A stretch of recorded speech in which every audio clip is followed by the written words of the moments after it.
registro de nuestro trabajo. La grabación ha comenzado, entonces. Bueno, presento al equipo.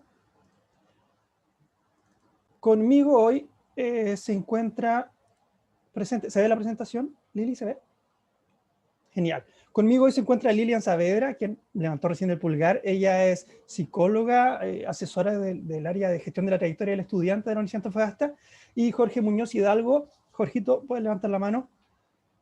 Jorge, psicólogo, psicoanalista también, partícipe y asesor del área de gestión de la trayectoria. Y quien les habla, Nelson Vélez, soy coordinador del área. La temática que nos convoca hoy es un poco vinculado a la importancia, al papel de la salud mental, ¿cierto? Y las habilidades socioemocionales dentro de la universidad.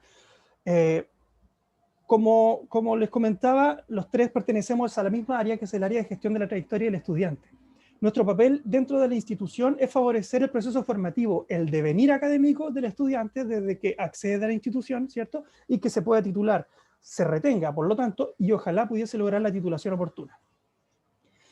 Para poder lograr ese tipo de logros, ¿cierto? Hay distintas variables que tenemos que considerar y cada una de ellas trabajadas con programas con distintas características. Uno vinculado a lo preventivo, ¿cierto? Y otros más remediales, lo que fuese atención primaria y secundaria, ¿cierto? Desde el área de la salud. Dentro de los programas que nosotros tenemos para el servicio de los estudiantes, existe el diagnóstico institucional, que muchos de ustedes conocen, tanto disciplinar como psicoeducativo. El programa de tutorías académica PAR, el programa de ayudantías, el programa de cursos en línea para la formación integral, el acompañamiento psicoeducativo y psicopedagógico. Todos estos siempre relacionados a el perfil de nuestro estudiante, a las características que él tiene, porque esas son una de las variables a considerar para poder enfocar, fortalecer cualidades que puedan favorecer su retención y su éxito.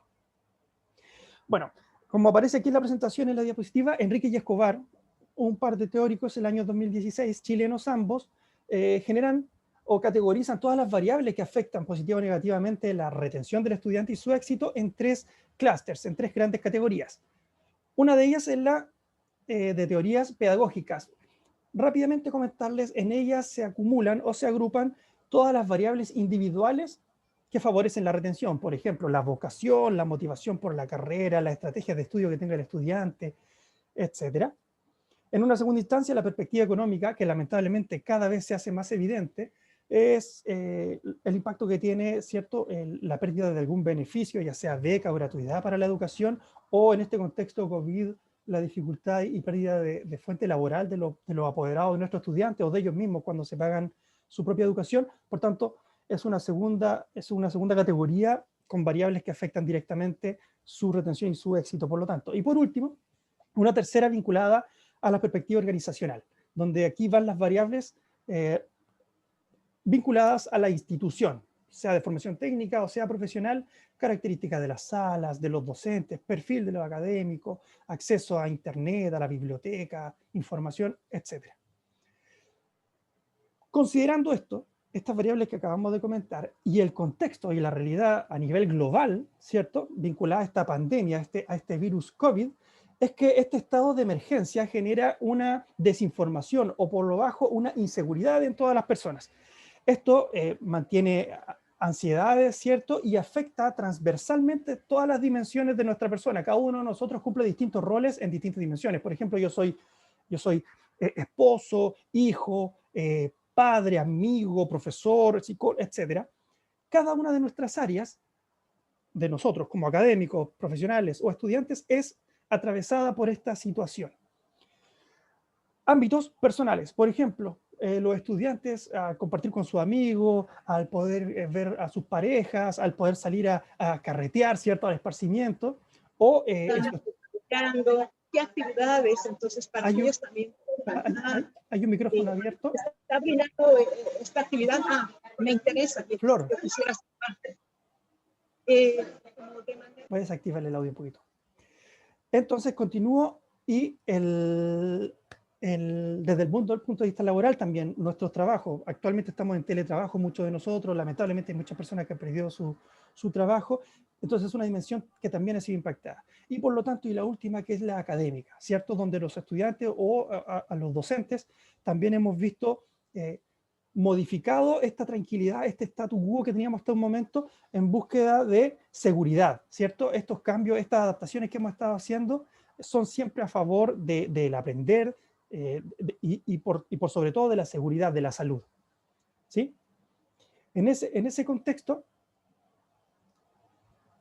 es que saltamos, por lo tanto, de esta presencialidad a una docencia en línea, en donde podemos trabajar mediante procesos sincrónicos y asincrónicos a través de distintas modalidades. Por ejemplo, actualmente existe el e-learning, el b-learning y el m-learning, donde e-learning es todo sistema de aprendizaje a través de algún sistema electrónico. B-learning proviene del blended, ¿cierto? De la combinación entre lo presencial y el sistema en línea, y el m-learning, que tiene que ver más con el aprendizaje adaptado principalmente a los móviles, a los celulares.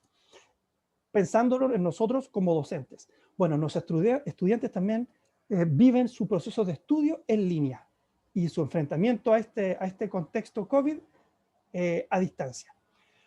Siguiendo un poco con esta idea, dejo con ustedes a Jorge Muñoz, que nos va a hablar directamente de la salud mental y la gestión de la misma en proceso de pandemia. Jorge, ¿puedes poner tu presentación?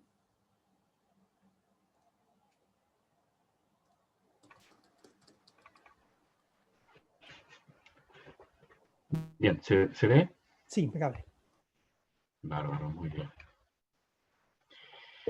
Bien, antes que todo, un saludo cordial para todos ustedes que están participando de esta charla, de este webinar.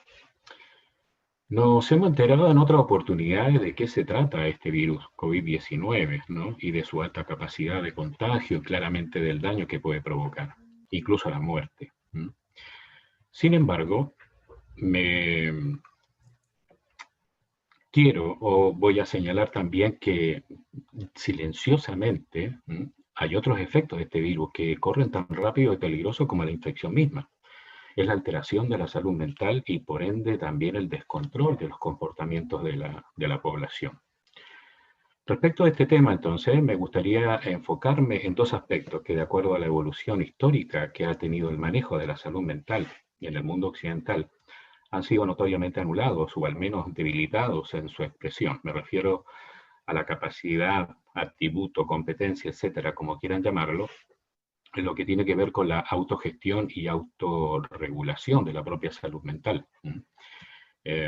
más allá de todas las definiciones. Voy a tratar de desarrollar algunos argumentos para, en primer lugar, cuestionar en parte el modelo instituido y, por otro lado, promover la rehabilitación de nuestro protagonismo cuando de nuestra salud mental se trata. Ustedes dirán, ¿por qué recuperar? Porque vivimos en una propuesta de sociedad y por lo tanto de salud fuertemente asistencialista, donde la autogestión y autorregulación en el sentido profundo de su práctica no tiene mucha cabida. Entonces, argumento sería medicalización y definición de las OMS. Voy a tratar algo sobre la Conferencia Internacional de Alma-Ata, también un poco el fenómeno de la centración de la psiquiatría en este tema y una visión dualista y dialéctica de la salud.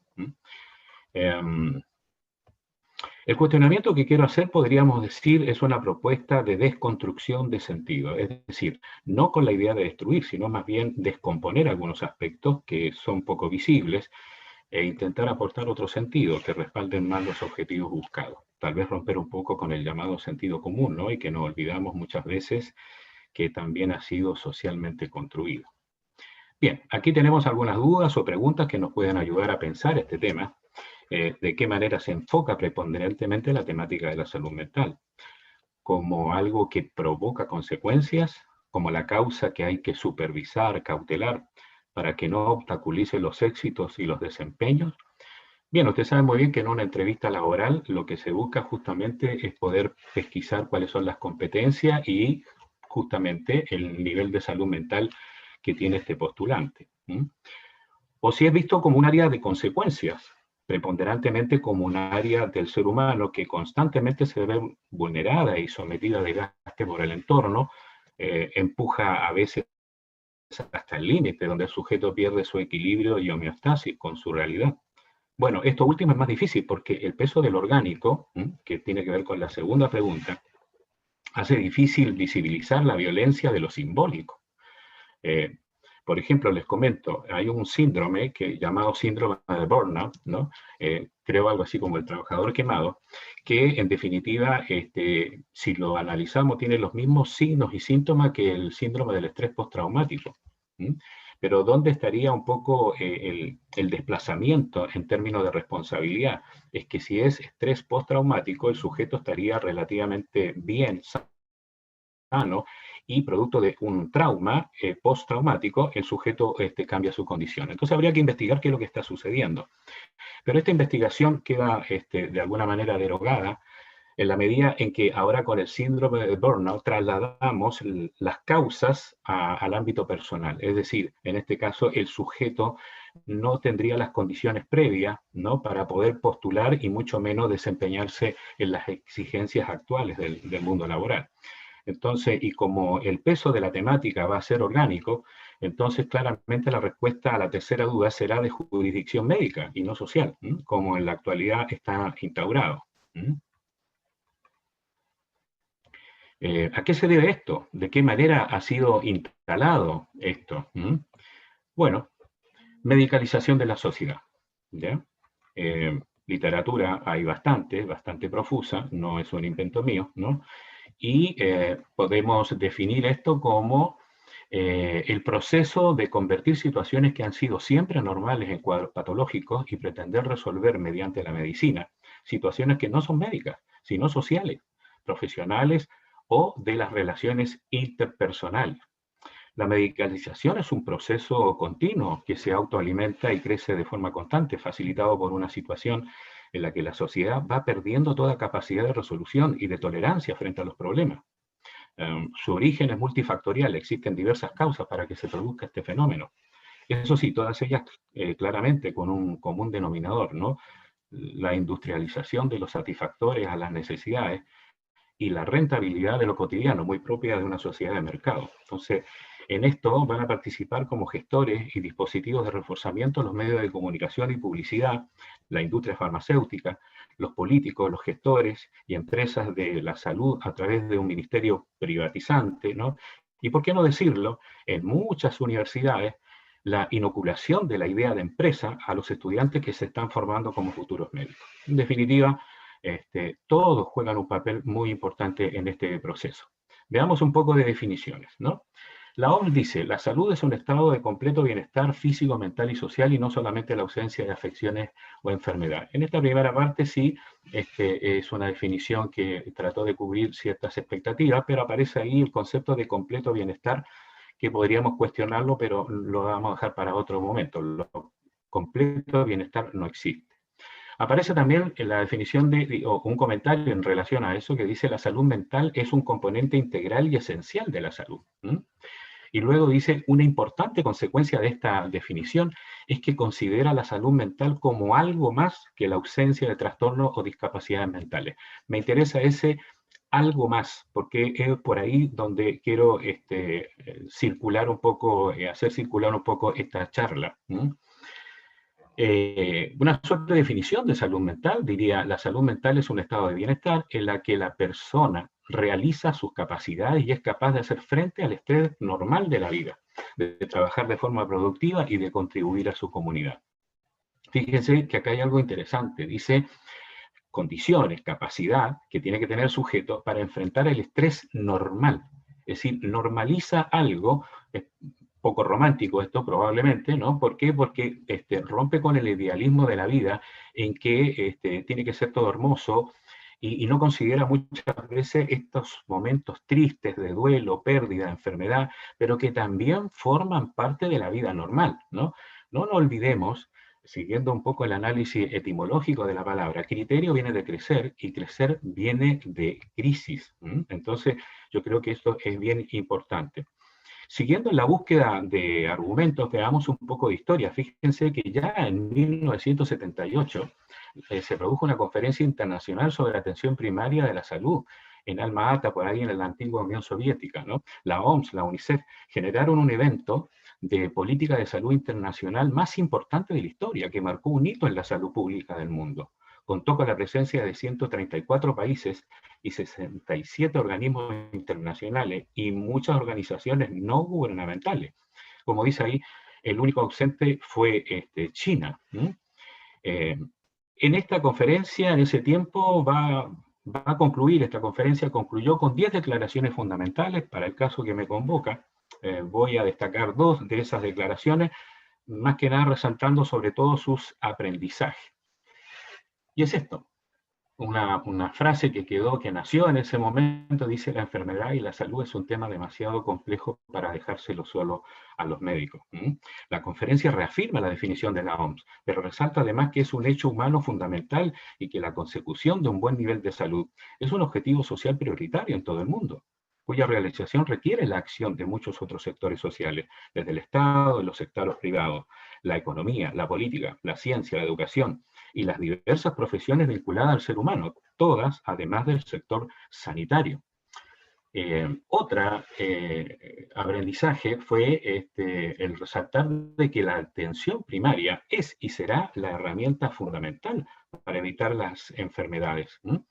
En estos niveles de atención en salud tenemos el primario, secundario y terciario, y fíjense que justamente el primario trabaja con la promoción y la prevención de salud, es el único que trabaja directamente con la salud. Entonces, es muy interesante esto porque, claro, los otros, diagnóstico precoz y tratamiento oportuno y rehabilitación y disminución de las secuelas, ya estamos instalados en la enfermedad misma.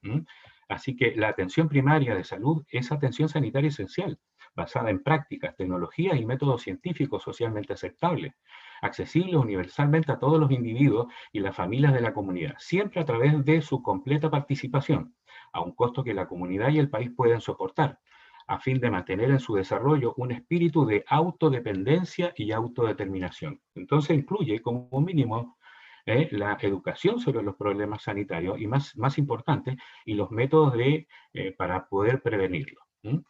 ¿Qué ha sucedido? Seguimos profundizando en relación a su objeto de estudio. Dice: desde el punto de vista de su objeto de estudio y aplicaciones, corresponde al entrecruzamiento de disciplinas y prácticas diversas vinculadas a todos a los campos de las actividades humanas: antropología, epistemología, salud pública, filosofía, bueno, psicología y psiquiatría, por supuesto, está en un esquema que daría esto más o menos así.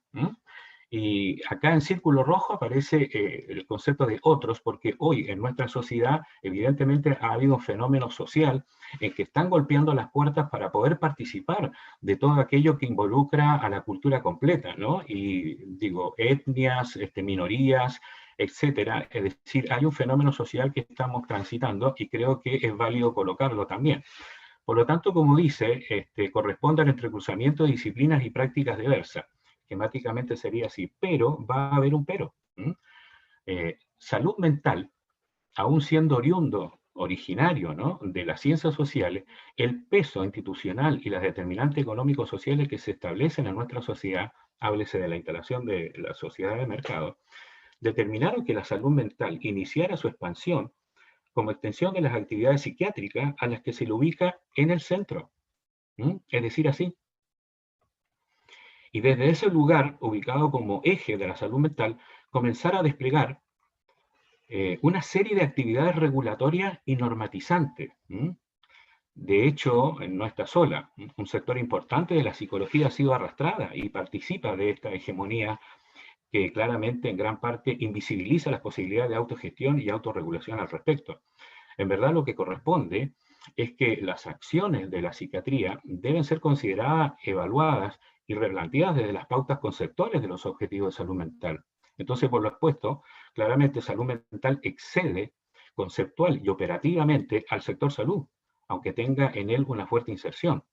Afirmación que puede ser obvia, pero que no obstante es imprescindible sostener permanentemente, ya que la medicalización y psicologización imperante presionan para que todo lo atinente a salud mental sea encarado desde perspectivas asistencialistas y parcializadoras. Siguiendo con la búsqueda de fundamentación, debemos señalar también la presencia de otra confusión o mirada errónea respecto al tema de la salud en general, que incluye evidentemente la mental. Es la de creer que salud es igual a sano. Veamos.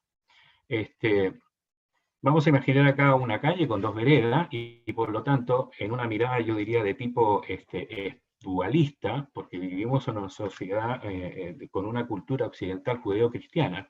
Por lo tanto, la impronta de una filosofía dualista para analizar las cosas, ¿no? Bueno, malo, bonito, feo, luz, oscuridad, cielo, infierno, etcétera. Bueno, salud, enfermedad, salud y enfermedad, como dije, se asimila salud a sano, y entonces vamos a colocar en un lado los sanos y en la vereda al frente los enfermos.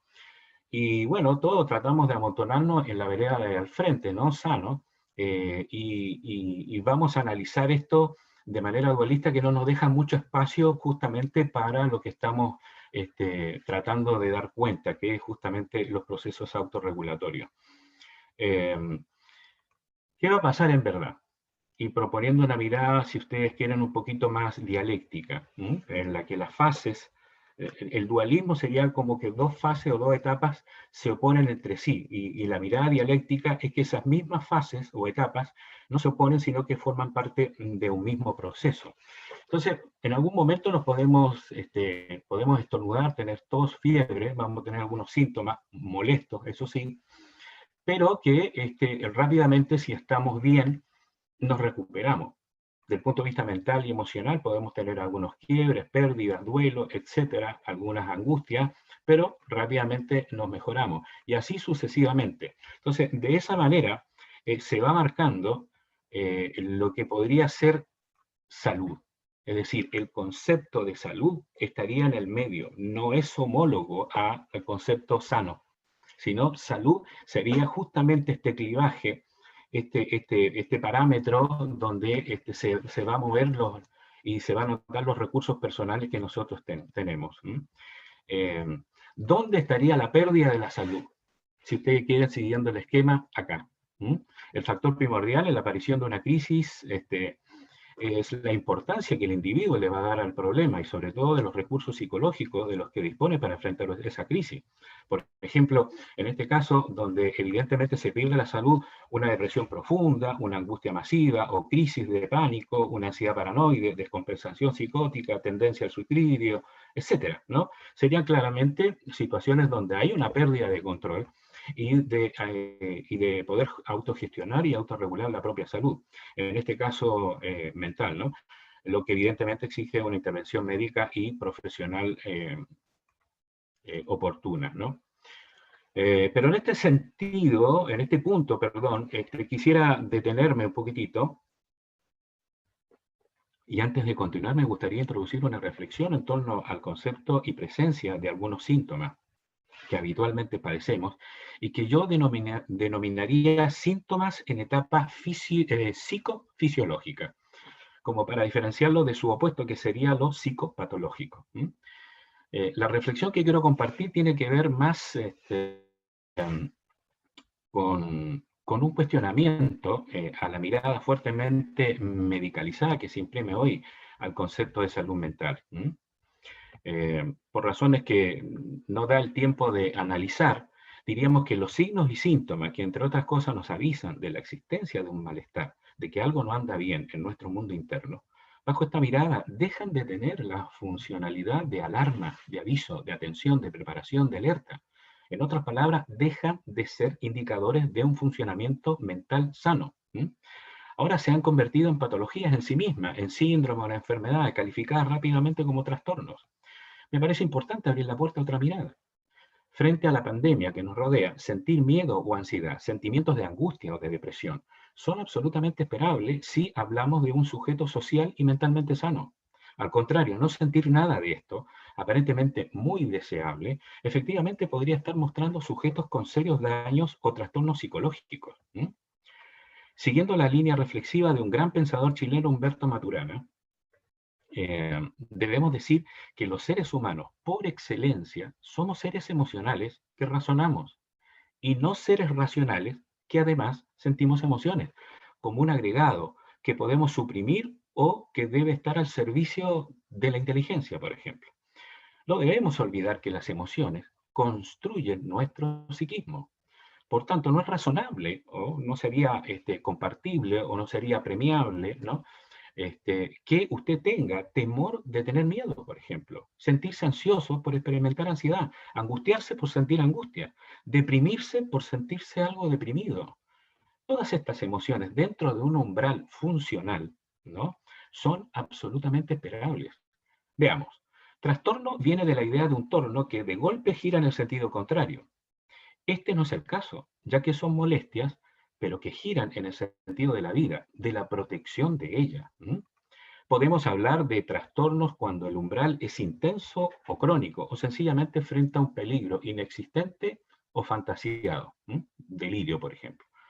Pero insisto, este no es el caso. El peligro sí existe. Entonces, no intente negar o reprimir estas emociones que tenemos, porque tenemos recurso y potencial para caminar con ellas. Al fin y al cabo, están a favor nuestro. Yo diría que no soy experto en estrategias de entretención o terapeuta ocupacional, pero se me ocurre que podemos soportar mucho mejor estas molestias cuando nos refugiamos en un intenso intercambio de afecto y cariño con todos nuestros seres queridos. En ese sentido, bueno, familia, abuelos, amigos, vecinos, compañeros, etc. Tal vez las redes sociales nunca han tenido tanta importancia como ahora, ¿no? Para rescatarnos del aislamiento que provoca esta pandemia. Se debe corregir algo. Es distancia física lo que se busca, no distancia social. En lo que tiene que ver con la psicohigiene, se recomienda organizar los horarios en el día como para planificar las horas y espacios de estudio, por ejemplo, organizar el teletrabajo, el ocio y actividades recreativas, mantener una alimentación sana, realizar alguna actividad física o rutinas de ejercicios, por ejemplo, ¿no? Y en la medida de lo posible, considerando que siempre es bueno estar informado, evitar o disminuir al máximo la sobreexposición a un exceso de noticias y estadísticas de la pandemia, en la medida que solo contribuye, ¿no? Como un ansiógeno y perturbador de la salud mental buscada. Pero todas estas recomendaciones regularmente no tienen efecto en otro tipo de alteraciones de la salud mental, que podríamos graficar de esta manera. Son todas aquellas alteraciones que, de acuerdo al criterio de ausencia de signos médicos, son catalogados como sanos, pero tal vez sean los más peligrosos.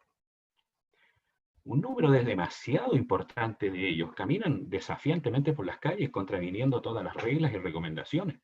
Son personas con distintos niveles de trastornos narcisísticos, si ustedes quieran, que frente a las dificultades y situaciones adversas reaccionan falsamente empoderados y egocéntricos, omitiendo aspectos de la realidad. La mayoría de ellos con mecanismos de defensa psicológico de alto costo para la conciencia personal y social. Negación y control omnipotente de la realidad, defensas maníacas y delirantes, actitudes perversas y desafiantes, muchos de ellos con serios perfiles psicopáticos en la medida que tienen poca o nula empatía por el entorno, presentando conductas extremadamente temerarias que ponen en peligro la vida y la salud de todos, incluida la de él mismo, ¿no? No sigue ni le interesa seguir ninguna de las pautas de cuidado personal y social. No solo no le interesa, sino que además defiende con ahínco su derecho a que no le importe. Desde el punto de vista de la autorregulación y autogestión psicosocial, esto podría ser una debilidad que nuestra sociedad está mostrando, en la medida que los comportamientos que se vieran dando en los últimos tiempos genera pronósticos no muy alentadores, si consideramos además que estamos a puertas de un rebrote, un peligroso rebrote de la pandemia.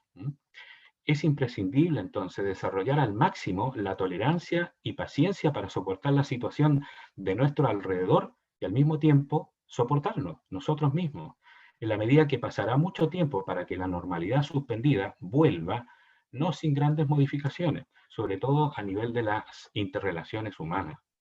Frente al desconocimiento y mutabilidad de los virus, que eso sí algo sabemos, lo adecuado es poner atención a todas las recomendaciones de los expertos, donde la mayor cooperación sanitaria a nosotros mismos y a nuestro entorno es desarrollar para esta situación específica una obediencia extrema a esas recomendaciones. No debemos olvidar que la vida está en juego.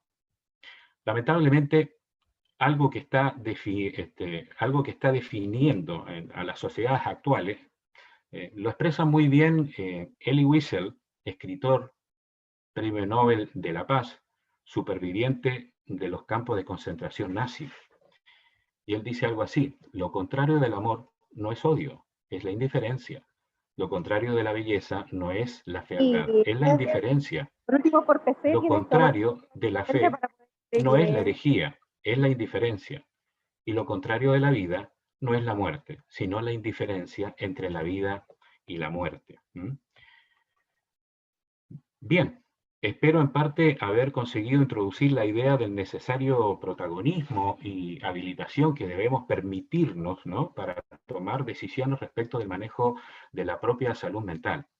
No cabe duda que en situaciones complicadas la acción de la labor médica es fundamental, pero hay todo un mundo de acciones que desde lo preventivo y desdramatización de la crisis como filosofía que está instalada, podremos ejercer entonces y participar en la construcción de nuestra propia salud mental.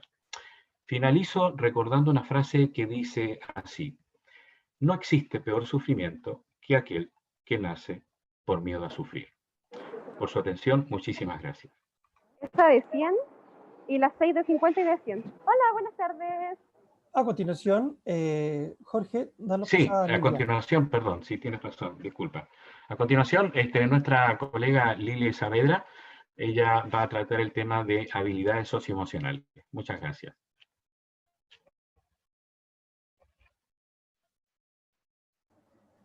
Tienes que dejar de compartir para que ya Ahí pueda. está, voy a...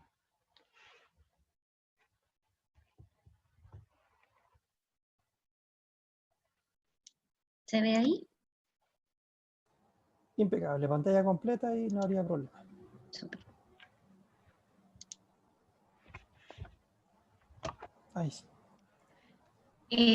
Bueno, un poco como siguiendo la línea que nos hablaba Jorge recién, como con el tema de la salud mental, vamos a incorporar este tema que es de las habilidades socioafectivas. Después vamos a ver cómo se vinculan.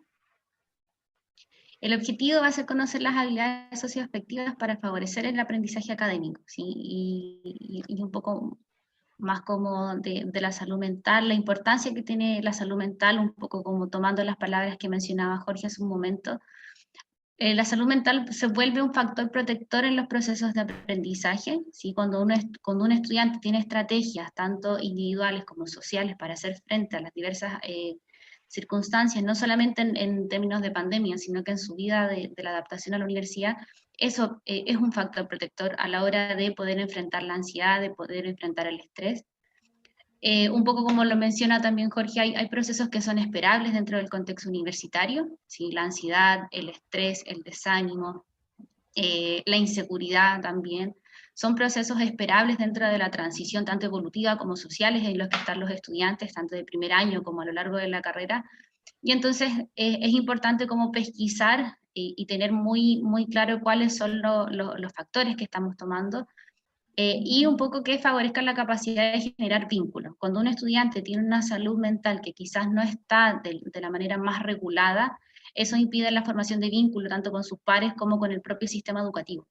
Por lo tanto, es muy importante tomar este concepto que es la capacidad de vincularnos, no solamente como institución, sino que como individuos, de generar los vínculos, que eso va a ser un factor súper protector para enfrentar ciertas dificultades.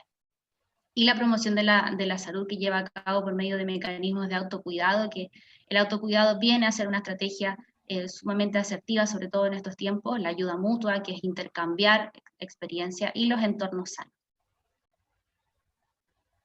Para que el individuo logre establecer relaciones significativas, tienen que haber redes de apoyo para las situaciones cotidianas, ¿sí? Es lo que vamos a abordar un poco hoy día, que es necesario desarrollar competencias socioemocionales, competencias que pueden estar un poco también arraigadas a lo social, ¿sí? Hay también como cierta mirada social que los vínculos de repente son más distantes, ¿sí? Entonces es importante cómo poder visualizar de qué manera me desenvuelvo yo de manera asertiva en el contexto universitario. Y como lo plantea Goleman, dice, estas no se contraponen a la inteligencia cognitiva o académica, es decir, lo que yo pienso o los logros que estoy teniendo, sino más bien se complementan proporcionando herramientas al individuo para afrontar las situaciones de la vida con éxito. ¿Sí? Como lo mencionaba Jorge en su presentación, las emociones son parte importante de nosotros, y no son ni negativas ni positivas, sino que son adaptativas a los contextos. Muchas de las emociones desagradables, que puede ser la tristeza, la pena o la rabia, son factores adaptativos a la hora, porque son sistemas de alerta, como lo mencionaba Jorge en su presentación, son mecanismos que a nosotros nos dan las señales de que algo quizás no estamos visualizando, ¿sí? Entonces, más allá de catalogarlos como negativas o positivas, son agradables, desagradables, pero también son mecanismos adaptativos del individuo hacia el entorno. ¿Qué son las habilidades socioemocionales? Son un conjunto de conocimientos, capacidades y habilidades y actitudes, ¿sí? Los vamos adquiriendo en el medio de nuestro desarrollo, nuestro contexto social, también de manera del desarrollo del individuo, y nos ayudan a expresar y regular de forma asertiva los diversos contextos en los que nosotros estamos. Las vamos a separar un poquito como la habilidad emocional, que es la inteligencia emocional de atender y ser capaces de tomar nuestra conciencia de qué es lo que me está pasando. ¿Sí? De repente nos vamos como en esta automatización de decir, bueno, hay que seguir, hay que continuar el ritmo tanto de la universidad como de la vida cotidiana, y es poco el momento que quizás nos damos las instancias de visualizarnos a nosotros mismos, tomarnos 5 minutos y decir, bueno, ¿qué es lo que me está pasando y cómo me estoy sintiendo en esto? ¿Sí? Y cuando se toma conciencia, entonces recién se empiezan a problematizar muchos procesos también internos, y nos ayudan como a comprender de manera adecuada y las destrezas para modificar nuestro estado de ánimo y el de los demás. O sea, una vez que yo tomo recién conciencia de qué es lo que me está pasando, en función de eso recién puedo generar mecanismos o empezar a activar la red de apoyo que tengo disponible. Y las habilidades sociales, capacidad de actuar, le permite al individuo adquirir una serie de destrezas que serán imprescindibles para adaptarse a un ambiente social. Es decir, ver la habilidad social como un recurso para vincularnos tanto con nuestra red próxima, ¿sí? Con nuestros pares, como también con la red extendida o la red de apoyo que tenemos disponible. ¿De qué nos sirven las habilidades socioemocionales? Básicamente es para adaptarnos, ¿sí? Venimos también de contextos, también como lo había mencionado, muy automatizados, es decir, de funcionar, de hacer, de lograr y de hacer lo que nos habíamos propuesto, pero también es importante tomarnos un par de minutos al día y empezar a revisar cómo están nuestros procesos emocionales, porque entonces eso nos va a permitir adaptarnos. ¿Sí? Lo que hablaba también Jorge, que me parece sumamente importante también de resaltarlo, es que cuando aparece la rabia, cuando aparece la pena, son emociones que son adaptativas, ¿sí? Y entonces nos permite responder a eso, ¿sí? Muchas personas se asustan cuando las sienten, pero es parte de un sistema de adaptación, o sea, nos estamos adaptando al entorno, por eso que no es extraño que tanto en la universidad, porque los factores de estrés y de ansiedad siempre van a estar interactuando, en el contexto de COVID es muy esperable que pase, ¿sí? Porque hay una incertidumbre, hay una sensación de no saber qué hacer, un medio y un entorno súper restringido también, y entonces estas emociones nos hacen adaptarnos y nos hacen sobreponernos a ese contexto que está basado en incertidumbre. Y es necesario como también complementar y agregar a eso, es que la ansiedad se va a quedar cada vez que pasemos por promedios de incertidumbre o de amenaza real o de amenaza que nosotros estemos como imaginando. ¿Cómo genero habilidades socioemocionales en un contexto universitario? Hay varias formas, vamos a hablar de las dos principales que a lo mejor son más viables y son más prácticas, no requieren tantos recursos y podemos hacerlo de manera más cercana. Uno de ellos es el trabajo en equipo. Siempre es recomendable en el sentido de generar vínculos. Nunca nos podemos olvidar de esta palabra, que el generar vínculo genera y propicia los espacios de aprendizaje, ¿sí? Un espacio y un entorno seguro, sano, que va a propiciar que el estudiante o los docentes o en general la comunidad se logre vincular y se logre generar un sentimiento de pertenencia entre todos. Es un grupo pequeño de gente con habilidades complementarias que tienen comprometidos un propósito común. Y eso es sumamente importante, como quizás plantearnos o reflexionar en cada espacio académico cuál es nuestro propósito común, ¿sí? Y que no esté un poco orientado como al logro, es como conseguir esto, sino que qué nos trae acá hoy día, ¿sí? Y básicamente, si lo ponemos hoy día, somos un trabajo en equipo los que estamos en esta charla, porque tenemos un propósito común, que es saber sobre la salud mental. A todos nos interesa, los que estamos acá y en general los que no pudieron participar, tenemos un propósito común, que es saber sobre este tema.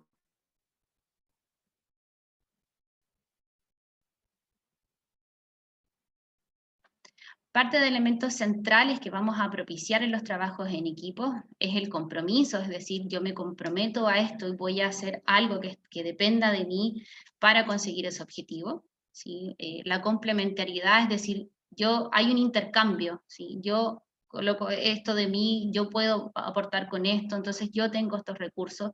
Ya es ahí donde importa el trabajo en equipo, porque de alguna manera cuando nosotros hacemos un trabajo en equipo es sumamente necesario el intercambio y el vincularme con los demás, ¿sí? La comunicación asertiva, es decir, esto es lo que me pasa, con esto me está pasando, me siento de tal manera, y eso propicia mucho los espacios también educativos y los espacios sanos. La coordinación, ¿sí? Muchas personas quizás, o los mismos estudiantes en alguna ocasión, dicen que los trabajos en grupo son los más difíciles porque requieren otro nivel de coordinación, pero es donde más aprenden, ¿sí? Se encuentran con personas que trabajan distinto, que piensan distinto, que tienen habilidades distintas, y entonces ese espacio de coordinación los ayuda a hacer un espacio de ensamblaje, es decir, yo entrego algo, pero también recibo algo, y es entonces ahí donde vamos generando los lazos de confianza, es decir, yo me vinculo con un objetivo común, pero también doy el espacio a vincularme y a conocer otras maneras de conocer la realidad y el aprendizaje. El aprendizaje constituye un método eficaz para desarrollar el sentido crítico y tolerancia, es decir, como dejar de centrarnos en esta es mi forma de trabajar, sino que busco otras alternativas, ¿sí? También el intercambio personal con buscar estudiantes o pares o docentes, de buscar nuevas alternativas de trabajar, ¿sí? No solamente centrarnos en lo que yo sé hacer, sino que de qué manera a lo mejor puedo complementar esto que yo estoy haciendo. Y las habilidades sociales de la variable relacionada con la eficacia grupal, de mejorar la actitud de los miembros, ¿sí? De repente encontrarnos con algo diferente también es súper entretenido, por ejemplo, de ver otras perspectivas, de saber cómo trabaja el otro, de conocer nuevas técnicas también, sobre todo en técnicas de estudio. Y también los estudiantes desarrollan y mejoran las habilidades sociales cuando trabajan en grupos cooperativos. ¿Sí? Existen aspectos comunes entre el aprendizaje cooperativo y el entrenamiento de habilidades sociales. ¿Por qué? Porque los saca de la zona de confort, ¿sí? Si nosotros pensamos el trabajo en equipo es una necesidad y nos obliga a adquirir nuevas herramientas, algo que no teníamos considerado, y entonces ahí empezamos a generar el entrenamiento de habilidades sociales. Eso es sumamente importante como mencionarlo, que esto es un entrenamiento, ¿sí? Nunca vamos a terminar de aprender, tanto en el colegio, en la universidad, en nuestros equipos de trabajo, en las instituciones. Esto es un entrenamiento de habilidades sociales que tenemos que estar siempre cuestionando y flexibilizando de acuerdo al entorno. Y otro elemento, además de los trabajos en equipos, es activar la red de apoyo. ¿Sí? ¿Qué es lo que es la red de apoyo? Es un conjunto flexible de personas que mantenemos un contacto frecuente y un vínculo social. ¿Sí? Es muy importante como visualizar que mucho del aprendizaje significativo va a ser ligado también con activar las redes de apoyo. ¿Sí? Cuando uno dice, bueno, me pasa algo, tengo que saber cuáles son las redes de apoyo que tengo disponibles, cuál es la función de cada uno, y entonces eso me va a dar la percepción de que no estoy solo, y entonces cuando yo tenga dificultades puedo acudir a algún lado, o con alguien, ¿sí? No solamente una institución, sino que una persona, mediante los vínculos de confianza y compromiso, nosotros podemos ser una red de apoyos en sí mismos, no solamente los pares como compañeros, sino que un docente o la comunidad en sí se puede convertir en una red de apoyo en sí mismo. No solamente en instituciones o donde yo buscar ayuda, sino que cómo el contar a veces el que nos pasa, o lo que estoy viviendo, solamente expresarlo y contarlo, eso puede generar una sensación de alivio, ¿sí? Entonces propiciamos los espacios sanos y a la vez eso mejora un poco el tema del aprendizaje. Parte de la teoría ecológica propone eso, ¿sí? Las fuentes de apoyo social más significativas para el alumnado, profesorado, familias iguales. ¿Por qué? Porque esta teoría nos propone que el individuo no está solo, no es solamente el individuo, sino que interactúa con otros sistemas. El individuo en sí es un propio sistema que interactúa con el sistema familia, con los compañeros, el aula, y la familia y los colegios son los primeros sistemas o redes de apoyo que tenemos dentro de la primera infancia, son las primeras opciones de poder desarrollar estas habilidades socioemocionales, que están insertas también en instituciones, en relaciones afectivas, en roles, y entonces nos vamos dando cuenta la importancia que es de facilitar desde la primera infancia hasta la adultez, etcétera, de poder tomar conciencia de cómo estos sistemas están interactuando entre sí. Tenemos el ecosistema que es un sistema educativo, nosotros estamos insertos en una institución académica, por lo tanto vamos a estar también interactuando entre muchos sistemas, ¿sí? El sistema docente, el sistema de los estudiantes, el sistema de pares, y es importante no solamente visualizar qué es lo que aporto yo a esto, sino que es cómo nos colaboramos o cómo todos podemos ser una red de apoyo importante para el otro. Y esta es como la parte de la reflexión, un poco saliéndonos como de las partes más teóricas. Todo esto es un sistema, ¿sí? Nosotros más allá, si lo podemos acotar, estamos dentro de una comunidad, de una institución educativa de nivel superior, donde es importante el tema de las habilidades socioafectivas, porque entonces eso nos va a permitir mejorar la salud mental, nos va a permitir favorecer la vinculación y el sentimiento de pertenencia a la institución y a mis pares también, a mi círculo. Y eso me va a permitir también mejor trabajar en equipo. Si cuando yo logro trabajar en equipo y me logro vincular con pares, con docentes, entonces genero una red de apoyo estable, ¿sí? Y si lo llevamos al contexto en el que estamos hoy día, son pocas las cosas que tenemos de manera estable. Por eso que ha sido el COVID algo sumamente complejo, porque lo que más ha marcado es la incertidumbre. No sabemos cuándo, no sabemos cómo, no sabemos por qué, y entonces el individuo va a tender a buscar redes de apoyo estable, ¿sí? Algo que sea un cable tierra en estos momentos de incertidumbre, y es por eso es importante como hacernos esa pregunta como ¿cuál es mi rol dentro de las redes de apoyo? ¿Sí? Porque sin saberlo, sin pensarlo, podemos ser una red de apoyo sumamente importante para el otro, ¿sí? Y cómo nuestras conductas o nuestros vínculos pueden ser significativos, y entonces eso puede mejorar el trabajo en equipo y las habilidades socioafectivas, porque esto va en distintos sentidos, ¿sí? No hay un punto de partida, sino que es cómo estos tres elementos se vinculan para generar las habilidades socioafectivas. Y por último, a modo de ideas centrales, las habilidades sociales de cooperación permiten que los estudiantes sean más eficaces en el aprendizaje cooperativo. ¿Por qué? Porque se vinculan, ¿sí? Salen de su zona de confort, salen de sí mismos, ¿sí? Recordar que hay una etapa evolutiva en la que están muy ensimismados, ¿sí? Es como, esto me pasa a mí, pero a la hora de compartir esto se dan cuenta que no son solamente ellos y que pueden compartir estas experiencias con docentes, con los demás compañeros, con tutores, y entonces eso genera una sensación de alivio y regula un poco los procesos de ansiedad o los procesos de estrés. Cuanto más se consoliden los grupos de recurso de interacción social, el rendimiento y eficacia de los sistemas cooperativos, es decir, generar una interrelación entre el sistema docente y el sistema de los estudiantes y hacer un solo sistema, ¿sí? Cómo el vínculo entre los docentes y los estudiantes puede generar un clima de aprendizaje mucho más asertivo y puede generar un clima también súper sano que vaya en pos de ambas partes, ¿sí? Que se genere un clima de aprendizaje colaborativo entre ambos sistemas, y no ver esto como los docentes y los estudiantes separados, porque en el fondo ahí caemos un poco como lo que mencionaba Jorge en su presentación, esta como dicotomía, lo bueno, lo malo, lo blanco, lo negro, y es momento de empezar a vincularnos y comprender que estamos todos en un mismo sistema y que podemos trabajar en equipos con un objetivo común.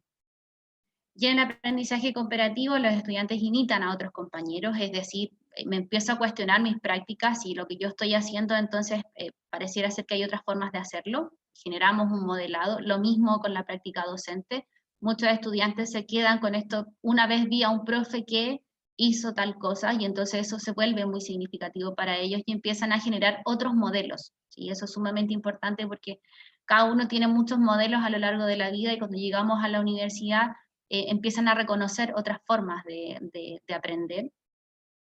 Practican las habilidades sociales y comunicativas aprendidas, es decir, mientras yo más los hago trabajar en grupo o con personas diferentes, entonces eso va creando las habilidades sociales, porque pasa mucho que de repente hay estudiantes que trabajan siempre con el mismo grupo y se logran ensamblar muy bien, y eso es un proceso súper rico, porque se logran conocer y ensamblan sus propias conductas, pero cuando los cambiamos a otros grupos, entonces empiezan los procesos ansiosos, porque no sé cómo trabajan, me tengo que adaptar de nuevo, y entonces la idea es poder generar este ensayo de conducta y la representación de papeles, o sea, tratar de generar el movimiento posible, porque entonces eso me va a permitir poder entrenar esta habilidad. Y reciben información inmediata sobre su comportamiento, o sea, el feedback, esto que estoy haciendo me funciona, me está haciendo vincularme, me está haciendo un contexto sano. Y por último, transfieren lo aprendido en otras situaciones de la vida, o sea, ya no solamente en el contexto de clases, no solamente en el contexto de universidad, sino que empieza a generar vínculos de manera por fuera, ¿sí? Como vínculos a lo mejor familiares, de amigos, y entonces eso amplía mi red de apoyo, y eso es sumamente importante también verlo como quizás un trabajo en equipo puede ampliar nuestra red de apoyo, y entonces eso se convierte en un factor protector en los contextos educativos, tanto para los estudiantes como para los docentes.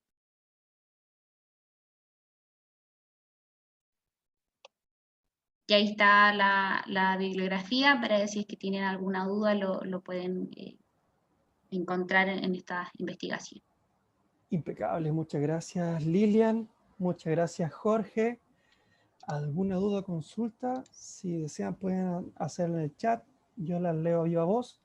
Básicamente la idea de la presentación, por lo tanto, y en resumen, era presentar una visión reflexiva sobre el concepto de salud mental, ¿cierto? La importancia de la interpretación de estas emociones, de estas situaciones que se presentan en contexto de pandemia, cómo significarlas, ¿cierto? Resignificarlas y como factores protectores para nuestros estudiantes y para nosotros mismos, fortalecer las redes de apoyo, formales o informales, favoreciendo el trabajo en equipo. ¿Sí? Si no hay consultas, si no hay dudas, les agradezco a todas y todos su participación durante esta tarde. De todas maneras, estas sesiones, como les comentaba a un inicio, está siendo registrada, grabada, va a ser cargada a la página de la dirección para que puedan revisarla si lo desean o compartirla en algún momento. Sin más que agregar entonces, nos despedimos. Muchas gracias Jorge, muchas gracias Lilian, gracias a todos los presentes. Que tengan una buena tarde. Adiós. Gracias. Gracias. Hasta luego. Chao.